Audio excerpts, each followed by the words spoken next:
or die. There is no option for your life. Again, I am telling you, there is no option for your life.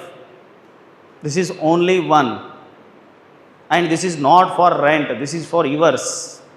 Jeevana ninde ada, there is no option. And the owner of your life is you only, and the driver of life is also you only. ನಿನ್ನ ಜೀವನದ ಚಾಲಕನೂ ನೀನೇ, ಮಾಲೀಕನೂ ನೀನೇ. ಅದಕ್ಕೆ ಒಂದು ಸಲ decide ಮಾಡಿಡ್ರಿ, ನಾವು ನನಗೆ ಬದುಕ್ರೆ ಹಿಂಗೆ ಬದುಕದ್ದ. There is no compromise in the life. ನನಗೆ ಬದುಕದು ಹಿಂಗೆ ಬದುಕದ್ದ. ನಾ ಇವತ್ತು ಭಾಳ ಗರೀಬಾಗಿ ಹುಟ್ಟೀನಿ ಅಂತಂದ್ರೆ ನನ್ನ ತಪ್ಪಲ್ಲದು. ಬಟ್ ನಾ ಗರೀಬಾಗಿ ಸತ್ತ ಅಂದ್ರೆ ನಾನು ದೊಡ್ಡ ತಪ್ಪು. ಇಫ್ ನಾ ಗರೀಬಾಗೆ ಸಾಯೋದಿತ್ತಂದ್ರೆ ಮತ್ತು ನಾ ಯಾಕೆ ಇಂಜಿನಿಯರಿಂಗ್ ಮಾಡ್ಬೇಕಲೇ? ನಮ್ಮ ಅಪ್ಪಂದೊಂದು ಕಿರಾಣಿ ಅಂಗಡಿ ಇದೆ, ಅದೇ ಮೇಂಟೈನ್ ಮಾಡ್ಕೊತ ಹೋಗ್ಬೇಕು. ಮನೆಗೆ ಒಂದು 4-5 ದನವ, ಅದೇ ಮೇಂಟೈನ್ ಮಾಡ್ಕೊತ ಹೋಗ್ಬೇಕು. ನಾ ಯಾಕೆ ಇಲ್ಲಿ ಬಂದು ಇಂಜಿನಿಯರಿಂಗ್ ಮಾಡ್ಬೇಕು? ರೈಟ್. ಈಗ ನೀವು